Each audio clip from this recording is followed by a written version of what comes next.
أعوذ بالله من الشيطان الرجيم بسم الله الرحمن الرحيم إن الله عنده علم الساعة وينزل الغيث ويعلم ما في الأرحام وما تدري نفس ماذا تكسب غدا وما تدري نفس بأي أرض تموت إن الله عليم خبير صدق الله العظيم সূরাটির নাম সূরাতুল লুকমান।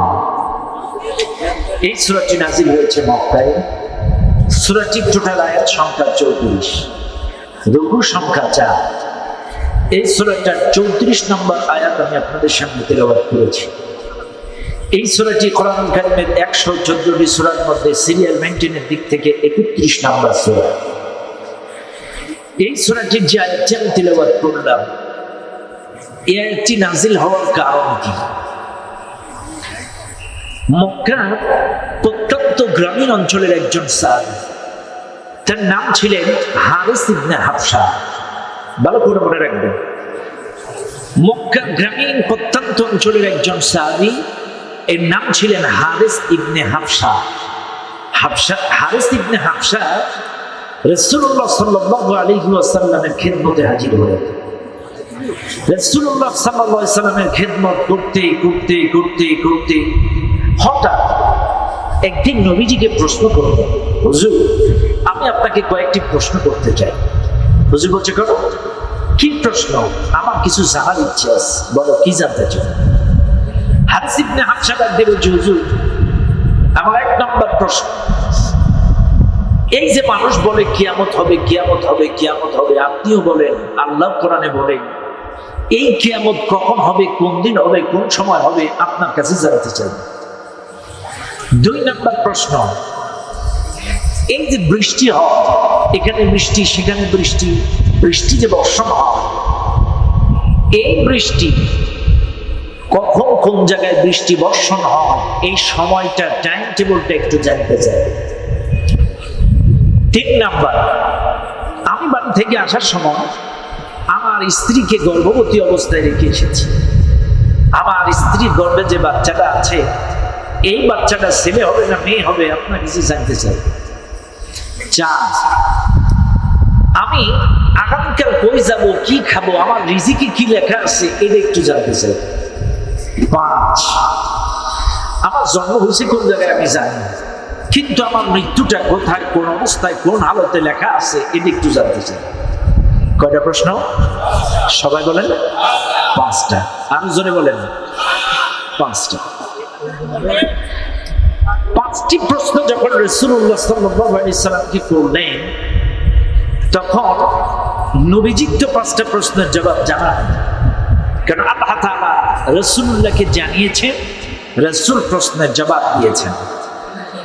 নবীজি কাছে যখন হারিস ইবনে হাবশা প্রশ্ন করলেন, সঙ্গে সঙ্গে আল্লাহর পক্ষ থেকে লুকমানের, এই সূরা লুকমানের 34 নম্বর আয়াতটা রাসূলুল্লাহর কাছে নাযিল হয়ে গেল সাথে সাথে। কারণ ওই প্রশ্ন করার ভিত্তিতে, পরিপ্রেক্ষিতে নাযিল হলো।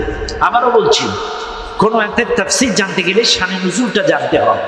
চাইলে রাসূলুল্লাহকে যখন প্রশ্ন করলেন, কয়টা? এই 5টা প্রশ্ন জানতে চাইলেন, তখনই আল্লাহ তাআলা এই আয়াতটা নাযিল করলেন, ইন্নাল্লাহা ইনদাহু ইলমুস সাআহ। 5টা প্রশ্নের প্রথম প্রশ্নের জবাব, ইন্নাল্লাহা ইনদাহু ইলমুস সাআহ, নিশ্চয়ই কিয়ামতের জ্ঞানটা আল্লাহ ভালো জানেন। সুবহানাল্লাহ। কে প্রশ্ন করলেন? হারিস ইবনে হাবশা যখন প্রশ্ন করলেন, আল্লাহ কোরআনের আয়াত নাজিল করে জানিয়ে দিলেন, নবী বলে দাও, ইন্নাল্লাহা ইনদাহু ইলমুস সাআহ, নিশ্চয়ই কিয়ামতের জ্ঞানটা আল্লাহ ভালো রাখেন। কবে হবে, কোন সময় হবে, কোন মুহূর্তে হবে, এটা আল্লাহই ভালো জানেন। আল্লাহ সূরাতুল আরাফের আরেক জায়গায় বলেন, ইয়াসআলুনাকা আনিস সাআতি আইয়ানা মুরসাহা কুল ইন্নামা ইলমুহা ইনদা রাব্বি লা ইউজাল্লিহা লিওয়াক্তিহা ইল্লা হু। আরেক জায়গায় সূরাতুল আরাফে আল্লাহ বলেন, নবীজি, এই দুনিয়ার মানুষ যদি তোমার কাছে জানতে চায় কিয়ামত কবে হবে, কোন সময় হবে, যদি প্রশ্ন করে, তুমি বলে দাও কুল ইন্নামা ইলমুহা ইনদা রাব্বি, কিয়ামতের জ্ঞানটা আল্লাহ ভালো রাখে, কিয়ামতের জ্ঞানটা আল্লাহ ভালো জানে। কবে হবে, কোন সময় হবে, কোন মুহূর্তে হবে, এটা আল্লাহ ছাড়া এই পৃথিবীর কেউ বলতে পারে না। এরপরে 2 নম্বর প্রশ্ন, ওয়াইনাজিলুল গাইস, কখন কোথায় বৃষ্টি বর্ষণ হবে, কখন কোন জায়গায় বৃষ্টি বর্ষণ হবে, এটা আপনি একটু বলে দেন। আল্লাহ পাকের কোরআন বলছেন ওয়াইনাজিলুল গাইস, কখন কোথায় বৃষ্টি বর্ষণ হবে এটা আল্লাহ ছাড়া এই পৃথিবীর কেউ বলতে পারে না। এখন আপনারা বলবেন, হুজুর, এই যে আবহাওয়া অধিদপ্তর বলে 7 নম্বর, 8 নম্বর, 9 নম্বর সংকেত, এখানে ঝড়ো হাওয়ার হালকা বৃষ্টি হতে পারে, তার মানে সম্ভাবনাময় ডেট দেয়, কিন্তু অ্যাকুরেট বলতে পারেন কে? সবাই বলেন কে অ্যাকুরেট বলতে পারেন? আল্লাহ। আবহাওয়া অধিদপ্তর সম্ভাবনাময় ডেট দেয়, অ্যাকুরেট বলার ক্ষমতা রাখেন না।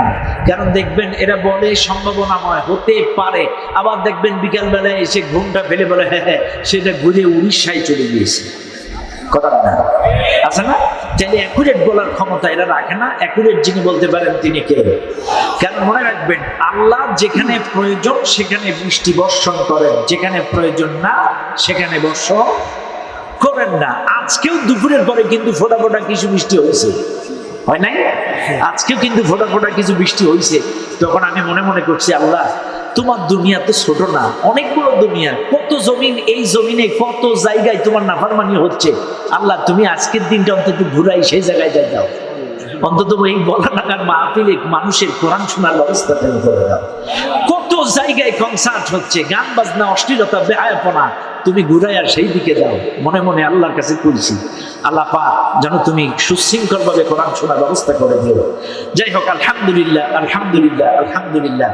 বৈরী আবহাওয়ার মধ্যেও আল্লাহ এত সুন্দর ওয়েদারে আমাদেরকে বসার তৌফিক দিয়েছেন, বলেন আমিন। সম্মানিত ভাই, 3 নাম্বার, ওয়ায়ালামু মা ফিল আরহাম, আমার স্ত্রীর গর্ভে যে বাচ্চাটা আছে এই বাচ্চাটা ছেলে না মেয়ে বলে দেন। এখন আসেন, এই প্রশ্নটা যখন করেছিল তৎকালীন সময়ের জন্য রাসূলুল্লাহর কাছে আল্লাহ পাক বললেন ওয়ায়ালামু মা ফিল আরহাম, মায়ের রেহেমের ভেতরে যে পানিটা দাঁড়ায়, 1 ফোঁটা রক্তের মধ্যে যে সন্তানটা দাঁড়ায়, এই সন্তানটা ছেলে হবে না মেয়ে হবে এটা আল্লাহ ছাড়া এই পৃথিবীর কেউ বলতে পারে না। তৎকালীন সময়ে যখন প্রশ্নটা করলো আল্লাহ পাক এটা নাজিল করে দিলেন, আর এটা পরিবর্তন করার ক্ষমতা এই পৃথিবীর কেউ রাখে না। তবে মনে রাখবেন, কোরআন এমন একটি গ্রন্থ, সমসাময়িক ব্যাখ্যা, বিশ্লেষণ, আপডেট করা যায়। কারণ এখন রাসূলুল্লাহর কাছে যখন 1000 বছর আগে নাজিল হয়েছে, সেই সময় কিন্তু আধুনিক কোনো মেশিন ছিল না, প্রযুক্তি ছিল না। আল্লাহ পাক বলে দিলেন এটা আল্লাহ ছাড়া কেউ জানে, আর এটাও বাস্তব, আল্লাহ ছাড়া কেউ জানেও না। 1 ফোঁটা রক্তের মধ্যে সন্তানটা কি ছেলে না মেয়ে এটা বলার ক্ষমতায় পৃথিবীর কেউ রাখে না। হ্যাঁ, এখন যে আধুনিক প্রযুক্তি বাড়াইছে, এটা না 4-5 মাসে যেই বলে দেয় যে হ্যাঁ এটা ছেলে না মেয়ে, কথা না 4-5 মাসে যেই বলে, প্রথম থেকে বলতে পারে না। তবে হ্যাঁ, বর্তমান সময়ের উলামা ইকরামগণ এই ওয়ায়ালামু মা ফিল আরহামের ব্যাখ্যা বিশ্লেষণ একটু আপডেট করে উলামা ইকরাম মতামত দিয়েছে যে এখন ওই ব্যাখ্যা দেওয়া যাবে না যে মায়ের গর্ভের ভেতরে যে সন্তানটা আছে এটা আল্লাহ ছাড়া কেউ জানে না। ব্যাখ্যা কিছুটা আপডেট দিতে হবে। সেটা ব্যাখ্যা হলো, কারণ এখন তো আলট্রাসাউন্ড মেশিন বাড়াইছে, কত আধুনিক মেশিন বাড়াইছে, পেটে ধরলেই বলে দেয়। কাজী এখন যদি আলেম ওলামা ব্যাখ্যা করে যে মায়ের গর্ভে যে সন্তানটা দাঁড়ায় এই সন্তানটা ছেলে না মেয়ে আল্লাহ ছাড়া কেউ জানে না, এই ব্যাখ্যা দিলেই নাস্তিকরা ধরে ফেলবে, ওই আসাদনুর ধরে ফেলবে, আমাকে ঝুমঝুম ডাক্তার ধরে ফেলবে। এই জন্যই এখন আধুনিক ব্যাখ্যা হলো ওয়ায়ালামু মা ফিল আরহাম, মায়ের গর্ভের ভেতরে যে সন্তানটা দাঁড়ায় এই সন্তানটা দিনদার না বদকার। হুজুর আপনি একটু বলে দেন, কথা বুঝেন নাই? কথা কি বুঝছেন আপনারা? এই ছেলেটা দিনদার হবে না বদকার হবে? এটা একটু বলে দেন। এখন বলেন দিনদার না বদকার, এটা কে জানে? আরো জোরে বলেন, কে জানে? আল্লাহ। আল্লাহ ছাড়া কেউ বলতে পারে না। সম্মানিত ভাইরা আমার, 4 নাম্বার, ওয়ামা তাদরি নাফসুম মাযা তাকসিবু গাদা। 4 নাম্বার, আগামীকাল আমি কোথায় যাব, কি খাবো, আমার রিজিকে কি লেখা আছে, আপনি একটু দয়া করে বলে দেন। আল্লাহ কোরআন বলেন, তুমি কোথায় যাবে, কি খাবে, তোমার রিজিকে কি লেখা আছে, এই পৃথিবীর কেউ বলতে পারে না। শোনেন, আজকের এই মানুষ, এই মাহফিলে যত মানুষ আছেন, রিজিক নিয়ে কখনো লড়াই করবেন না, রিজিক নিয়ে কখনো কারোর সঙ্গে চুক্তিবদ্ধ হবেন না। মনে রাখবেন, আগামীকাল আপনার দাওয়াত থাকতে পারে, আপনার বিয়ের বাড়ি গরুর গোশের দাওয়াত, কিন্তু গরুর বিয়ের বাড়ি গেলেন, বিয়ের বাড়ি যাওয়ার পরে এমন মারাত্মক একটা দুঃসংবাদ আপনার মোবাইলের মধ্যে এলো, আপনি কিন্তু বসছেন খাওয়া দাওয়া করবেন, কিন্তু এমন একটা টেলিফোন আসছে, ওই গরুর গোশ রেখে আপনার চলে যাওয়ার আগে আপনার ছোট ছেলে অ্যাক্সিডেন্ট করে এখন খুলনা মেডিকেলে ভর্তি আছে। চলে গেলেন খুলনা মেডিকেলে, গরুর গোশ খাওয়া আপনার হলো না, বিয়ের বাড়ির ভাত আপনার কপালে জুটলো না। সারাদিন ছেলেকে হসপিটালে নিয়ে পরীক্ষা নিরীক্ষা দৌড়াইতে দৌড়াইতে খাওয়ার টাইম পাইলেন না। সন্ধ্যায় মনে পড়ছে আমি তো দুপুরে খাই নাই, পাশের দোকান থেকে একটা পাউরুটি আর কলা। কথা বলে ঠিক আছে না? নাই ছেলে কপালে আছে কি? আপনার যতই গরুর গোশারে বিরিয়ানি রান্না হোক না কেন, আপনি খাইতে পারবেন না, কারণ রিজিকে যা আছে এর অতিরিক্ত আপনি কমাইতেও পারবেন না, বাড়াইতেও পারবেন না। এই জন্য রিজিক এমন একটা জিনিস, খবরদার যা পাবেন আলহামদুলিল্লাহ, আলহামদুলিল্লাহ। এই জন্য কার কপালে কি রিজিক লেখা আছে এটা আল্লাহ ছাড়া পৃথিবী কেউ বলতে পারে না। এরপরে আসেন 4, 5, ওয়ামা তাদরি নাফসুম বিআইয়ি আরদিন তামুত। 5 নাম্বার, আমার জন্ম হয়েছে কোন জায়গায় আমি জানি, কিন্তু আমার মৃত্যুটা কোথায় কোন অবস্থায় হবে আপনি একটু বলে দেন। আল্লাহ পাক বলছেন, কার মৃত্যু কখন কোন জায়গায় কোন অবস্থায় হবে এটা আল্লাহ ছাড়া এই পৃথিবীর কেউ বলতে পারে না। হারিস ইবনে হাফসার 5 নম্বর প্রশ্ন ছিল, আমার মৃত্যু কখন কোন জায়গায় কোন অবস্থায় হবে আপনি কি বলে দেন। এটা আল্লাহ ছাড়া কেউ বলতে, জোরে বলেন, পারে? কার মৃত্যু কখন কোন জায়গায় কোন অবস্থায় হবে এই পৃথিবীর কেউ বলতে পারে না। আরে কত দাবো, কত ক্ষমতা, কত আহা, কিন্তু আজকের কিচ্ছু বলার নাই। রাতের বেলায় ঘুমাইলে ঘুম ভাঙবে, এটার কোনো গ্যারান্টি, জোরে কারণ গ্যারান্টি আসেনি, কোনো গ্যারান্টি নাই। ঘুম ভাঙবে তার কোনো গ্যারান্টি নেই। কিন্তু শোনেন দুনিয়ার মানুষ, আমি যখন এই তাফসীরের একটা পড়ছিলাম, আমার যখন তাফসীরের ক্লাস নিত, আমার একজন সম্মানিত শিক্ষক ছিলেন শাইখ জাহিদুল ইসলাম। জাহিদুল ইসলাম হুজুর, তিনি মারা গেছেন, আল্লাহ তার কবরটাকে জান্নাতের বাগান বানান। এমন একজন বড় আলেম, তিনি আমাকে সব সময় বলতেন, মনোয়ার সার্টিফিকেট কিন্তু কাগজে, এলেন কিন্তু থাকে ব্রেনে।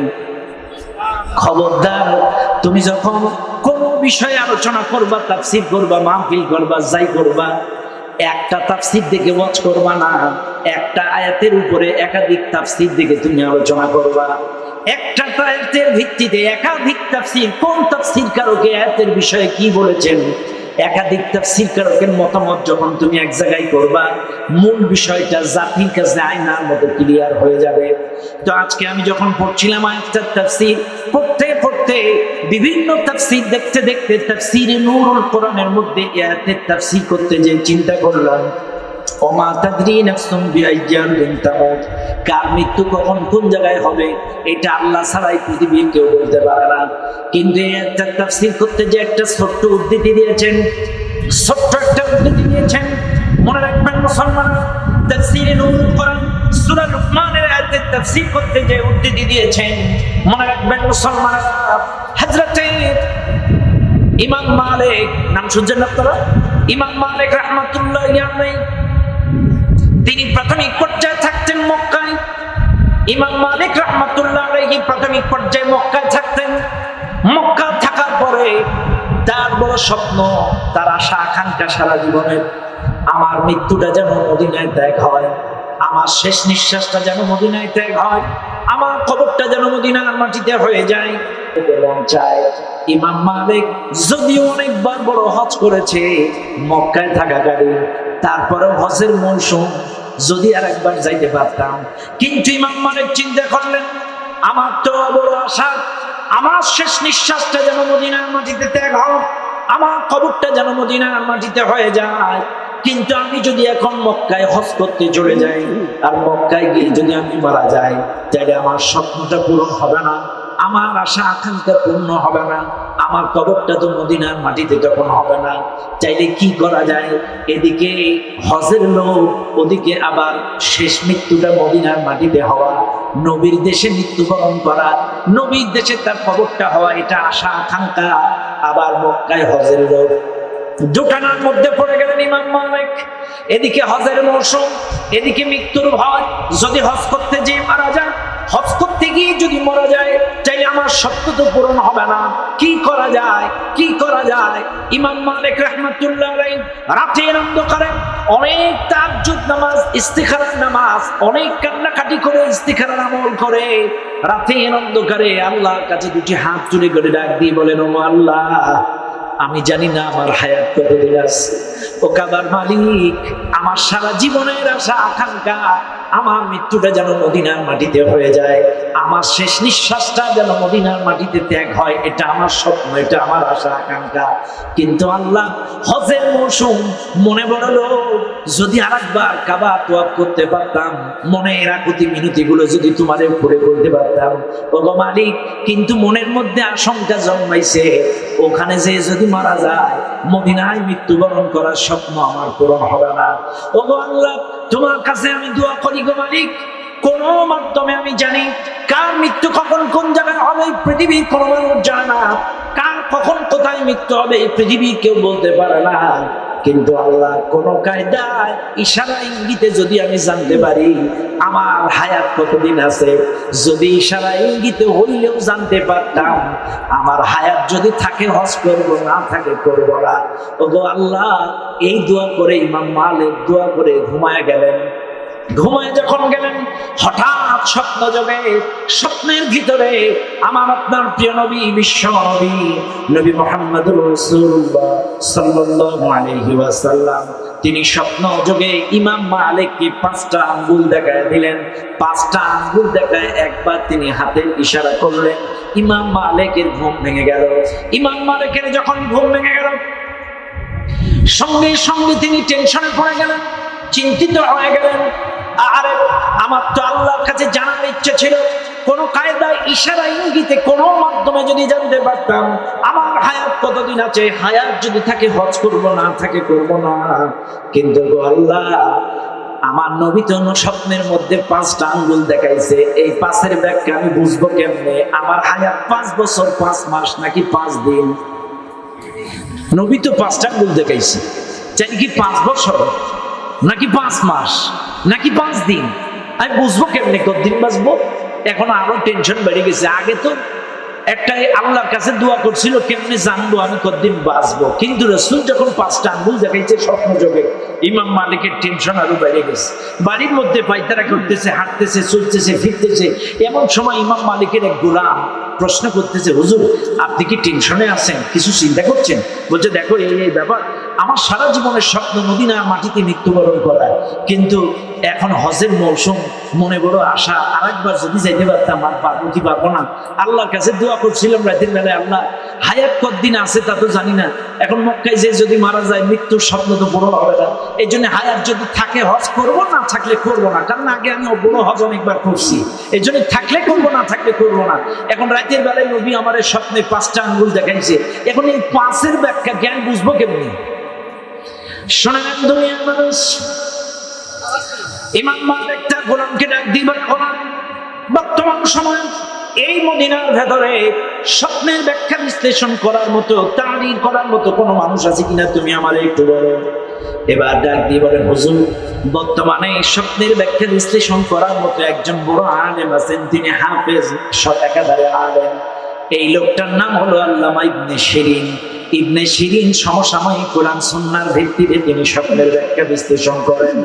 ইমাম মালিক ডাক দিয়ে বলে, গোলাম, তুমি দেরি করো না, তাড়াতাড়ি চলে যাও আল্লামা ইবনে শিরিনের বাড়ি। ইবনে শিরিনের বাড়ি যাই তুমি তাড়াতাড়ি যাও, টোটাল ঘটনা খুলে বলবা, এবং 5-এর ব্যাখ্যা চাইবা। খবরদার স্বপ্নটা কে দেখেছে নাম বলবা না, স্বপ্নটা কে দেখেছে নাম বলবা না, কিন্তু টোটাল ঘটনা বর্ণনা করবা, কিন্তু স্বপ্ন দেখলে বলার নাম বলবা না। স্বপ্নের ব্যাখ্যাটা তুমি আমার কাছে আনো। এবার ইমাম মালিকের গোলাম চলে গেল ইবনে শিরিনের বাড়ির সামনে যে সালাম জানান অনুমতি সাপেক্ষে বাড়ির ভিতরে প্রবেশ করলেন। বাড়ির ভিতরে প্রবেশ করার পরে এবার সঙ্গে সঙ্গে ডাক দিয়ে বললেন, হুজুর সাত পূরণ হলো না, চাইলে কি করা যায়? এই জন্য আমার মুনিব রাতের অন্ধকারে ইস্তিখারার আমল করে আল্লাহর কাছে কান্নাকাটি করে দোয়া করে বলেছিলেন, আল্লাহ হায়াত যদি থাকে হজ করবো, না থাকে করবো না। কোন কায়দা ইশারা ইঙ্গিতে যদি তুমি আমার হায়াতের খবরটা বলে দাও, হায়াত থাকলে হজ করবো, না থাকলে করবো না। এখন রাসূলুল্লাহ স্বপ্ন যোগে আমার মুনিবকে 5টা আঙ্গুল দেখায় এরকম করেছেন। এখন হুজুর আপনি বলেন এই 5-এর ব্যাখ্যা কি আপনি আমার একটু বলে দেন। এবার ইবনে শিরিন বলতেছে, স্বপ্ন কে দেখেছে নাম বলো। নাম বলো, নাম বলো। কারণ মালিক কইছে কি নাম বলো। এখন আল্লামা ইবনে শিরিন বলছে, তুমি যদি নাম না বলো আমিও ব্যাখ্যা দেবো। ব্যাখ্যায় দেয়, ওদিকে পেছনে ফেলছে, তুমি যদি নাম না বললো আমি ব্যাখ্যা দিব না। আবার এ বলতেছে যে না নাম বলা যাবে না। তখন বলছে তাই তুমি ফিরে যাও, আমি নাম বলবো না। তুমি যদি নাম না বলো আমি ব্যাখ্যা দিব না, তুমি নাম বলো। বলছে না, ফিরে যাচ্ছে, রিটার্ন আসতেছে। আল্লামা ইবনে শিরিন ইমাম মালিকের গোলাম রিটার্ন আসতেছে, নাম বলে না। এবার আল্লামা ইবনে শিরিন পেছন থেকে ডাক দিয়ে বলে, আল্লাহর বান্দা স্বপ্ন কে দেখেছে আমি জানি না, কিন্তু আমার কেন জানি মনে হচ্ছে এই জাতীয় স্বপ্ন দেখার মতো মানুষ বর্তমানে এই এলাকায় ইমাম মালিক ছাড়া আমার দৃষ্টিতে কাউকে পাচ্ছি না। কে দেখেছে স্বপ্ন আমি জানি না, কিন্তু আমার কেন জানি মনে হচ্ছে অত্র এলাকায় এই জাতীয় স্বপ্ন দেখার মতো মানুষ বর্তমানে ইমাম মালিক ছাড়া কেউ হইতে পারে না। এখন গোলাম মুস্কি মুস্কি আইজে চলে গেছে, যে হুজুরকে যে বলছে, হুজুর এই ব্যাপার। আমি গেছিলাম স্বপ্নের ব্যাখ্যা চাইছিলাম, উনি বলছেন নাম না বলে ব্যাখ্যা হবে না। এখন আপনি তো আমাদের কইছেন নাম বলা যাবে না, এখন আমি নাম বলি নাই। এখন নাম না বলে আমি যখন উল্টা রিটার্ন আসতেছি, তখন উনি আমার পেছন দিকে ডেকে কয়, গোলাম কে স্বপ্ন দেখেছে আমি জানি না, কিন্তু কেন জানি মনে হচ্ছে এই জাতীয় স্বপ্ন এই এলাকার মধ্যে দেখার মতো ভালো মানুষ ইমাম মালিক ছাড়া আমি কাউকে খুঁজে পাইতেছি না। এখন ইমাম মালিক বলতেছে, ঠিক আছে নাম যেহেতু বুঝেই ফেলছে, তুমি যাও, যাই এবার বলো যে আমার মালিকের পক্ষ থেকে নাম বলা নিষেধ ছিল, এবার আপনি 5-এর ব্যাখ্যা দেন। গোলাম দ্বিতীয়বার চলে আসলেন। দ্বিতীয়বার আসার পরে এবার প্রশ্ন করলেন, হুজুর বেয়াদবি মাফ করবেন, আমার মুনিবের পক্ষ থেকে নামটা বলা নিষেধ ছিল, এই জন্য আমি নামটা বলতে পারি নাই। কিন্তু হুজুর শুনে নেন, স্বপ্নটা ইমাম মালিকই দেখছে। এবার আপনি বলেন 5-এর ব্যাখ্যা কি? আমার মুনিবের আশা আকাঙ্ক্ষা ছিল হায়াতের খবর জানা, যদি হায়াত থাকে হজ করবে, না থাকে করবে না। আল্লাহর কাছে বলেছিল ইশারা ইঙ্গিতে যে কোনো মাধ্যমে জানতে চায় আমার হায়াত কতদিন আছে। শুনে নেন দুনিয়ার মানুষ। এবার আল্লামা ইবনে শিরিন তিনিও কোরআনের হাফেজ ছিলেন, তিনিও গোটা কোরআন ঘেটে সূরাতুল লুকমানের 34 নম্বর আয়াত তেলাওয়াত করে শোনায় দিলেন, ইন্নাল্লাহা ইনদাহু ইলমুস সাআ ওয়া ইউনাজ্জিলুল গায়স ওয়া ইয়া'লামু মা ফিল আরহাম ওয়া মা তাদরি নাফসুম মাযা তাকসিবু গাদা ওয়া মা তাদরি নাফসুম বিআইয়ি আরদিন তামুত ইন্নাল্লাহা আলীমুন খবীর।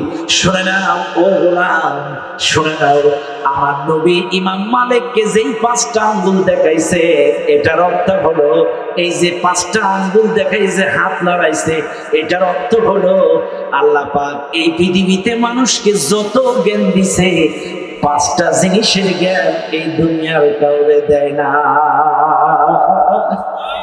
মানুষকে যা কিছু দিয়েছে 5টা জিনিসের জ্ঞান এই পৃথিবীর কাউকে দেয় নাই।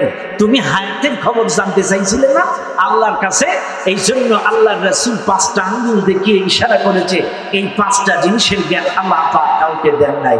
1 নম্বর কিয়ামত কখন হবে, 2 নম্বর কখন কোথায় বৃষ্টি হবে, 3 নম্বর স্ত্রী গর্ভের বাচ্চাটা কি হবে, 4 নম্বর কার রিজিক কখন কোথায় কি লেখা আছে, 5 নম্বর কার মৃত্যু কখন কোন জায়গায় হবে এটা আল্লাহ ছাড়া কেউ বলতে পারে না। শুনে নেন আজকের মাহফিলের জন্য, আপনার মৃত্যুটা মাদককাঠিতে থাকতে পারে, কিন্তু আপনার জন্মটা মাদককাঠি হতে পারে, আপনার মৃত্যুটা হতে পারে রাজধানী ঢাকায়, আপনার জন্মটা মাদককাঠি বলরাঙ্গা, ঝাউডাঙ্গা, কলরুয়া এই আশেপাশে গ্রামে হতে পারে, কিন্তু আপনার মৃত্যুটা লেখা থাকতে পারে ইন্ডিয়ার আপনার কলকাতায় বা ভেলোরে কোনো হসপিটালে লেখা থাকতে পারে। এই জন্য সম্মানিত ভাইরা আমার, মনে রাখবেন এই 5টা জিনিসের জ্ঞান আল্লাহ তাআলা এই পৃথিবীর কাউকে দেন নাই। এবার আসেন, তাহলে প্রথম নাম্বার যে প্রশ্ন, ইন্নাল্লাহা ইনদাহু ইলমুস সাআহ, প্রথম নাম্বার প্রশ্ন ছিল কিয়ামত কখন হবে, কোন দিন হবে। শুনে নেন, এই পৃথিবীর মানুষ কেউ বলতে পারে না কখন, কোন দিন, কোন সময় কিয়ামত হবে। তবে হ্যাঁ, শুনে নেন, আল্লাহ পাকের রাসূল তার ভবিষ্যৎবাণী হাদিসের মধ্যে অসংখ্য আলামত বলে গিয়েছেন, কিয়ামতের আগে এই আলামতগুলো আমার উম্মতের মধ্যে দেখা দিলে তোমরা মনে করবে কিয়ামত অতি সন্নিকটে। তবে আজকে আমি কিয়ামতের আলামত নিয়ে আলোচনা করব না, আজকে আমি আলোচনা করব, আমি আজকের অসংখ্য হাদিস থেকে কিছু কালেকশন করেছি। কিয়ামতের আগে কিছু ফিতনা সমাজে দেখা দেবে। কি দেখা দেবে? কিয়ামতের পূর্বে কিছু ফিতনা সমাজে দেখা দেবে। আমি 12টা ফিতনা আজকের হাদিস থেকে একত্রিত করেছি, হাদিস থেকে 12টা ফিতনা একত্রিত করেছি। কিয়ামতের পূর্বে 12টা ফিতনা দেখা দেবে। এই 12টা ফিতনা কি কি শোনেন, আমি কিন্তু কিয়ামতের আলামত নিয়ে আলোচনা করছি না, কারণ কিয়ামতের আলামত অসংখ্য উলামায়ে কেরাম আপনাদেরকে জানিয়েছেন, অসংখ্য হাদিস থেকে আপনাদেরকে বর্ণনা করে শুনিয়েছেন। আজ আমি আপনাদেরকে জানাবো কিয়ামতের পূর্বে কি ফিতনা সমাজের মধ্যে দেখা দিবে। আসুন আমি আপনাদেরকে কিয়ামতের কিছু ফিতনা আপনাদেরকে একটু বলে দেই। মনে রাখবেন দুনিয়ার মুসলমানেরা, কিয়ামতের পূর্বে যে ফিতনাগুলো সমাজে দেখা দিবে, আল্লাহ রাসূলের হাদিস এটা। عن أبي هريرة رضي الله تعالى عنه قال قال رسول الله صلى الله عليه وسلم بادروا بالأعمال فتنة كقطع الليل المظلم يصبح الرجل مؤمنا ويمسي كافرا ويمسي مؤمنا ويصبح كافرا يبيع دينه بعرض من الدنيا। আল্লাহ রাসূলের হাদিস এটা, অসংখ্য হাদিসের মধ্যে এসেছে, তোমরা ঘন কালো আধারের মতো ফিতনা তোমাদের ঘরে প্রবেশ করার আগেই তোমরা আমলের দিকে ধাবিত হও, তোমরা আমলের দিকে ফিরে এসো, ভালো কাজের দিকে ফিরে এসো, ভালো কাজের দিকে ফিরে এসো। মনে রাখবেন এই মাহফিলে যারা আছেন, স্পষ্ট ভাষায় বলে যায়, কেউ কারোর আমলের দ্বারা ছাড় পাবে না। আবারও বলছি, ঘন কালো আধারের মতো ফিতনা তোমার আমার ঘরের মধ্যে প্রবেশ করবে। অন্য আরেকটা হাদিসে আসছে, রাসূলুল্লাহ সাল্লাল্লাহু আলাইহি ওয়াসাল্লাম মদিনা উচ্চ অট্টালিকায় দাঁড়িয়ে বলেছিলেন, এই সাহাবারা আমি যা দেখি তোমরা কি দেখতে পাও? বলে না হুজুর। বলছে শোনো, তোমাদের ঘরের মধ্যে আমি অসংখ্য ফিতনা প্রবেশের আশঙ্কা করছি, তোমাদের ঘরের মধ্যে ফিতনা প্রবেশ করবে। শুনে নেন মুসলমানরা আমার, চাইলে কি কি ফিতনা, এমন ফিতনা আমাদের সমাজে আসবে, এই ফিতনা সম্পর্কে আপনাদেরকে একটু অবগত করব, কিছু নোট করে আমি নিয়ে এসেছি। 1 নাম্বার, রাসূলুল্লাহ সাল্লাল্লাহু আলাইহি ওয়াসাল্লামের রেখে যাওয়া ইসলাম সমাজে থাকবে না। জোরে বলেন, রাসূলুল্লাহ সাল্লাল্লাহু আলাইহি ওয়াসাল্লামের রেখে যাওয়া ইসলাম থাকবে না। এখানে হযরতে উম্মে দারদা রাদিয়াল্লাহু তাআলা আনহা থেকে বর্ণিত, তিনি বলেন, একবার তাকে আমি জিজ্ঞেস করলাম, তিনি খুব ক্ষুব্ধ অবস্থায় ঘরে প্রবেশ করলেন। আমি তাকে জিজ্ঞেস করলাম, আপনি রাগান্বিত কেন? তিনি বলছেন, দেখো আমি লক্ষ্য করছি সমাজের মধ্যে বর্তমানে রাসূলুল্লাহ রেখে যাওয়া ইসলামের কিচ্ছু সমাজে নাই, শুধু নামাজ ছাড়া, শুধু নামাজ ছাড়া রাসূলুল্লাহ রেখে যাওয়া ইসলামের কিচ্ছু সমাজের মধ্যে নাই। তাও নামাজের মধ্যে অলসতা, নামাজের মধ্যে আছে অলসতা, নামাজের মধ্যে বিভিন্ন রকম অলসতা দেখতে পাচ্ছি, অবজ্ঞা দেখতে পাচ্ছি। এটা ছাড়া ইসলামের কোনো অংশ সমাজে দেখতে পাচ্ছি না। আজকে সমাজের দিকে তাকায় দেখেন, রাসূলুল্লাহ সাল্লাল্লাহু আলাইহি সাল্লামের দেখে যাওয়া ইসলাম সমাজে আছে। জোরে বলেন আছে। আল্লাহ তো বলেই দিয়েছেন, উদখুলু ফিস সিলমি কাফা, ইয়া আইয়ুহাল্লাযীনা আমানু উদখুলু ফিস সিলমি কাফা, হে ঈমানদারগণ ইসলামের মধ্যে পরিপূর্ণ প্রবেশ করো, পরিপূর্ণ প্রবেশ করো। আল্লাহ কিন্তু আম জনগণকে বলেন নাই, ইয়া আইয়ুহান নাস উদখুলু ফিস সিলমি কাফা, হে মানুষ সকল ইসলামের মধ্যে পরিপূর্ণ প্রবেশ করো, এ কথা কিন্তু আল্লাহ বলেন নাই। আল্লাহ বলছেন ইয়া আইয়ুহাল্লাযীনা আমানু, হে যারা ঈমান এনেছো, উদখুলু ফিস-সিলমি কাফা, ইসলামের মধ্যে পরিপূর্ণ প্রবেশ করো। আজকে দেখেন গোটা পৃথিবীর দিকে অর্থনীতিতে ইসলাম নাই, রাজনীতিতে ইসলাম নাই, সমাজনীতিতে ইসলাম নাই, পররাষ্ট্রনীতিতে ইসলাম নাই, শিক্ষানীতিতে ইসলাম নাই, সংস্কৃতিতে ইসলাম নাই, পরিবার নীতিতে ইসলাম নাই, গোটা সমাজে আজকে কোন জায়গায় ইসলাম নাই। কথা বলেন ঠিক না বেশি? আরে পাঞ্জাবি দাড়িতে টুপিতে ইসলাম, পাঞ্জাবি দাড়ি টুপি এগুলো তো আব্দুল্লাহ ইবনে উবাই ছিল। আপনারা রাগ করবেন না আমার কথায়, প্রত্যেকটা কথা বোঝার চেষ্টা করবেন। আজকে আল্লাহ রাসূলের রেখে যাওয়া ইসলাম সমাজে থাকবে না, এটা কিয়ামতের পূর্বের ফিতনা। আজকে তাকায় দেখেন অর্থনীতির মধ্যে ইসলাম নাই। কি দুঃখের কথা বলবো, আজকের ব্যাংকগুলো শেষ। আজকে এই দেশে যদি অর্থনীতি ঠিক থাকতো, আজকে এই দেশে যদি অর্থনীতি ঠিক থাকতো, ইসলামী অর্থনীতি যদি থাকতো, আজ ব্যাংকগুলো দেউলিয়া হতে পারতো না। আমার কথা রাগ করবেন না, আমি দেশত্ববোধের কথা বলছি, দেশপ্রেমের কথা বলছি। এই কথাগুলো বলার কথা ছিল আমার দেশে যারা দেশপ্রেম নিয়ে কথা বলে তাদের জবান দিয়ে, কিন্তু আজ যারা এদেশে দেশপ্রেম নিয়ে কথা বলে, বিশ্বাস করেন আমার সন্দেহ হয় কোনো না কোনো ভাবে কোনো দেশের সাথে যদি যুদ্ধ বাইরে যায়, এই দেশপ্রেমিক কথা আগে বলাবে। কথা বল না কেন? দেশপ্রেম কাকে বলে? হাজার হাজার কোটি টাকা পাচার করা, দেখছেন না? উদ্বোধন কর্মকর্তা হাজার হাজার কোটি টাকা এ দেশের সম্পদ, আবার কি সুন্দর সুন্দর মিষ্টি বয়ান, হেদায়েতি বয়ান ঝাড়তো। আহা, আজকের দুঃখে বুকটা বেজে যায়। চট্টগ্রামের দিকে থেকে দেখান, চট্টগ্রামের দিকে তাকায় দেখেন, এই অর্থনীতি ইসলামী ব্যাংক, এই ইসলামী ব্যাংক আজকে না বললেই নয়। ইসলামী ব্যাংক যেটা শরিয়া ভিত্তিক ভাবে পরিচালিত হতো 100%, এই ইসলামী ব্যাংক আজকে যখন আলেম ওলামারা পরিচালনা করত, আলেম ওলামাদের হাতে যখন ছিল, ইসলামী ব্যাংক স্বয়ং সম্পন্ন ছিল, আঙ্গুল তুলে তাকানোর মতো কেউ ছিল না। আজকে তাকায় দেখেন 150 ভরি 148 ভরি স্বর্ণ উধাও, 148 ভরি স্বর্ণ উধাও। আজকের সাগরের মাঝখানে একটা চিনি মাছ অসুস্থ হলে মিডিয়া খুঁজে বের করে ওই জন্য সে অসুস্থ হয়েছে। কোন জায়গায় একটা কিছু হলে তারা সব খুঁজে বের করে। হলুদ মিডিয়া কার বোন নিয়ে চলে যাচ্ছে, কে কোথায় গেছে, কার কোথায় বাচ্চা হচ্ছে, সাকিব খান কোন জায়গায় বউ চলে যাচ্ছে, পরিমণি কোন জায়গায় মা হচ্ছে, সব খবর বের করতে পারে। এই 148 ভরি স্বর্ণ কে গায়েব করলো তোমাদেরকে বলা লাগবে। কথা বলেন ঠিক কেন? আজকে বাংলাদেশের অর্থনীতিতে যদি ইসলাম থাকতো, আমার দেশের ব্যাংকের টাকাগুলো, আমার দেশের স্বর্ণগুলো পাচার করতে পারতো না। কথা বলেন ঠিক না? আজকের অর্থনীতি বেহাল দশা। ওয়াজ করবো কোন জায়গায়? জায়গা নাই। আপনারা বললে হুজুর রাগ করবেন যে হুজুর আপনি কি বলবেন একটু বুঝায় করেন। আমার কথা বলি, আমার বাস্তব জীবনের একটা অভিজ্ঞতা আপনাদেরকে শুনাই। কি অর্থনীতি আজকে। হ্যাঁ, কি হয়েছে? সোনা ভাই একটু সাইডে আসেন। সোনা ভাই আপনারা বসে যান, যারা আছেন দাঁড়ায় আসেন, একটু বসে যান। সোনা ভাই আজকে অর্থনীতি, আমরা একটা ছোট্ট উদাহরণ দিই, এক্সাম্পল দেই। নামাজ রোজা হজ যাকাত দাড়ি টুপি রেখে করবেন নাকি? একটু মিলাই নেন আমার কথাগুলো। আমি অনর্থক কোনো কথা বলি না, একটু মিলাই নেন। অর্থনীতিতে ইসলাম নাই তার বাস্তব প্রমাণ দেন। আমি গেছি, আমার একটা ব্যাংকের বই চেক হারাইছে, ব্যাংকের চেক হারাইছে, ডাচ বাংলা বই, ভালো করে শোনেন। একটা চেক যখন হারাইছে, আমি ব্যাংকে গেছি, টাকা আবার চেক চাইছি। বলছে হুজুর দেখেন আমাদের রুলসে আছে, আপনার নতুন একটা চেক নিতে গেলে জিডি করা লাগবে থানায়। আপনি জিডি করেন, জিডি করে এসে নতুন ওই জিডি কপি জমা দিলে নতুন চেক বই দিব।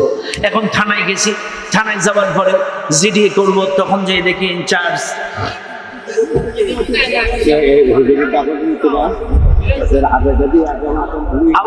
এখন আমি গেছি তখন যে দেখি ইনচার্জ তিনি মহিলা ইনচার্জ। এখন আমি গেছি, ম্যাডাম আমার চেক বই হারাইছে, একটা জিডি করা লাগবে। হুজুর পরে আসুন। কিছুক্ষণ পরে আবার গেছি, হুজুর ম্যাডাম আমার পরে আসুন। কিছুক্ষণ পরে আবার গেছি, ম্যাডাম আমার একটা জিডি করা লাগবে, নাই নতুন চেক দিচ্ছে না, একটা হুজুর পরে আসুন। 2-3 ঘন্টা ঘুরছে, আরে ফ্লোরে দিল না, পাত্তাই দিল না। বিকেল বেলায় একটা বেটা পুলিশ এসে কয়ে হুজুর আপনি হুজুর মানুষ বাংলা বোঝেন না, কটা টাকা দেন। আস্তে করে কটা টাকা দিলাম, উনি আউটসাইড যে গুজে দিল আমাদের যে হুজুর আপনি কি করতে আসছেন বলবেন তো। আচ্ছা ভাই, রাগ করবেন না আমার কথায়। চাইলে আমার মতো হুজুর, আমি দেশ বিদেশে আলোচনা করি, বাংলাদেশের 64 জেলায় ওয়াজ করি, চাইলে আমিও একটা জিডি করতে যে কিছু হাদিয়া ছাড়া হলো না, তাইলে আমারে ওয়াজ করে লাভ কি? লাভ কি? আপনি 4 বার হজ করেছেন, 3 বার ওমরা করেছেন, আপনার বাচ্চার চাকরি দিতে গেলে ঘুষ দেওয়া লাগে, তাইলে ও হজ করে লাভ কি? চাইলে মনে রাখবেন, হজ করে লাভ নাই, ওয়াজ করে লাভ নাই, টুপি পরে লাভ নাই। লাভ হবে তখন এদেশটাকে, অর্থনীতিটা যখন আপনি দুর্নীতি মুক্ত করতে পারবেন, ইসলামী অর্থনীতি কায়েম করতে পারবেন, তখনই আমাদের দাড়ি টুপি পাঞ্জাবি ওয়াজ মাহফিল সার্থকতা হবে। অর্থনীতি দুর্নীতি মুক্ত করা লাগবে, ইসলামী অর্থনীতি কায়েম করা লাগবে। আজ এই দেশে আমরা যখন ইসলামী অর্থনীতির কথা বলি, আমরা যখন ইসলামী রাজনীতির কথা বলি, এই দেশে এই কথা বলি না, এখানে কথা বলো না, ডিস্টার্ব করুন না।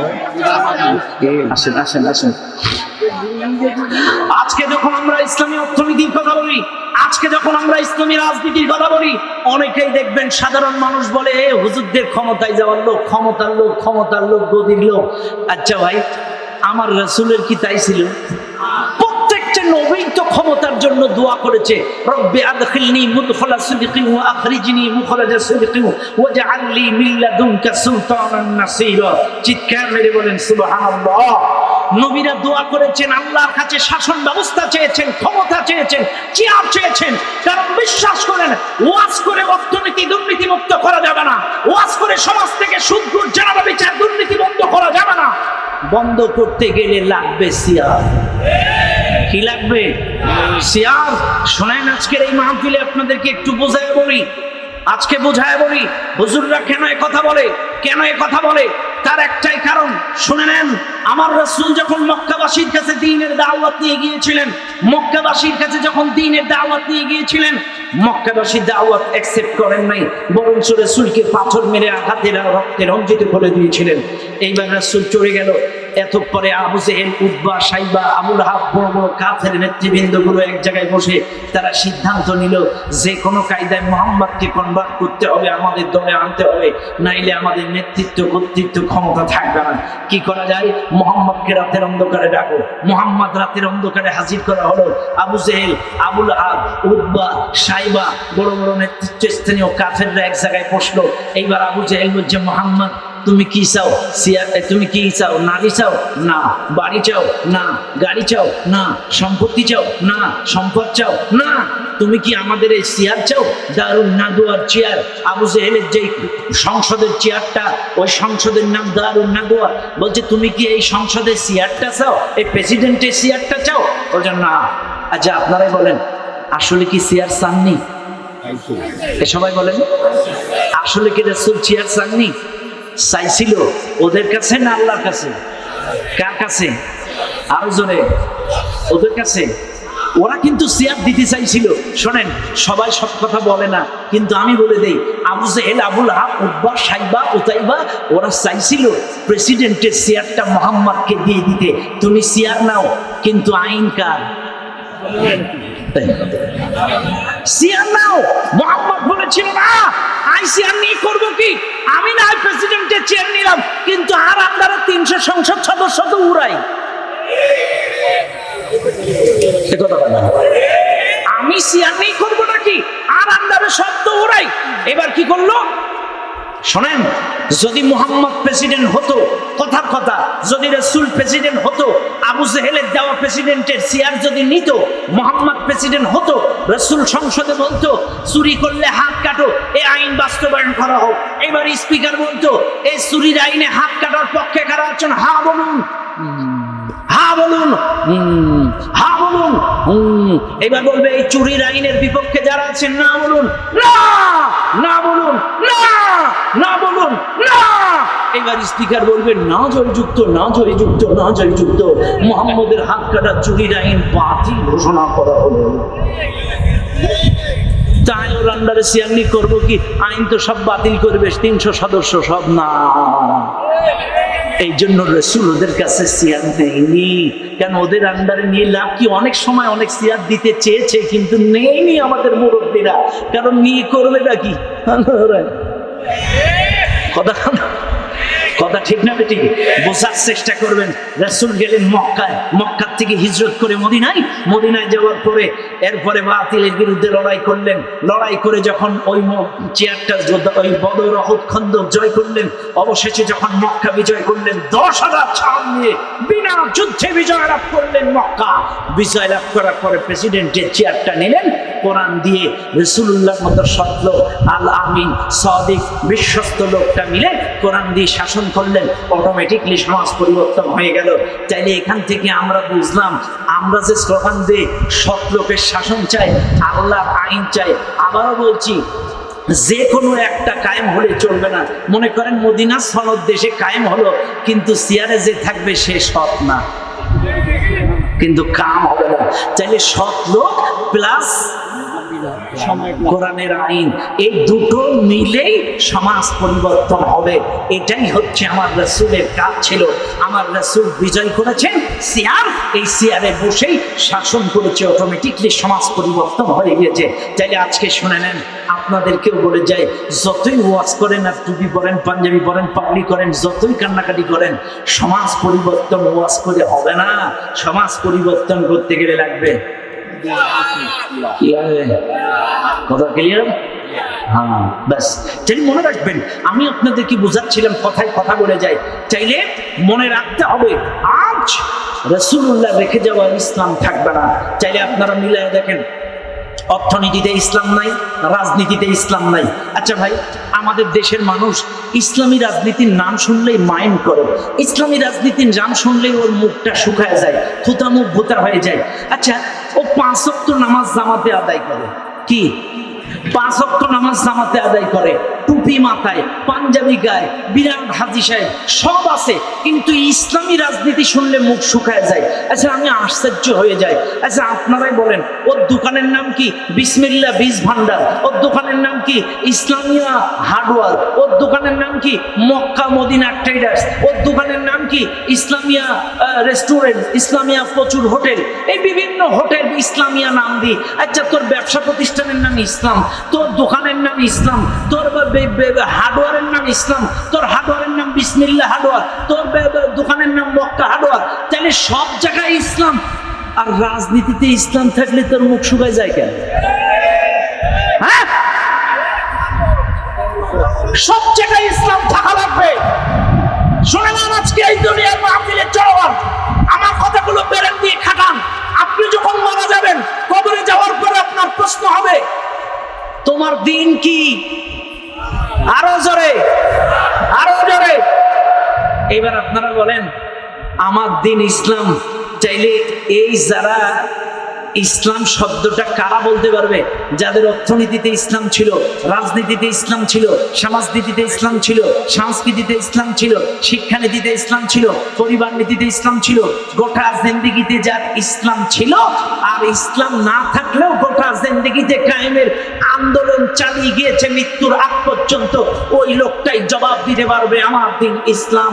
এবার আসেন, আপনার অর্থনীতিতে ইসলাম নেই, রাজনীতিতে ইসলাম নেই, পরিবার নীতিতে ইসলাম নেই, শিক্ষানীতিতে ইসলাম নেই, সংস্কৃতিতে ইসলাম নেই, কোন জায়গায় ইসলাম নেই। এমনকি এমন লোক আছে, নারায়ে তাকবীর আল্লাহু আকবার স্লোগান শুনলে কয় এটা জঙ্গি স্লোগান, স্লোগান। আচ্ছা, যারা তাকবীর স্লোগান শুনতে পারে নাই, ওরা কবরে যেয়ে কি করে বলবে হাত দিন ইসলাম?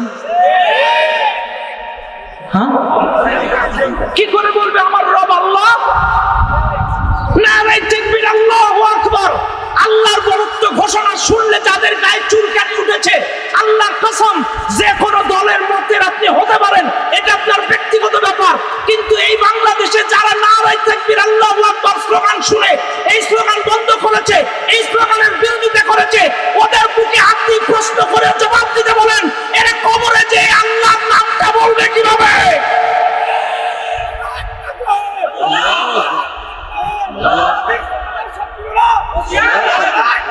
তোমাকে প্রশ্ন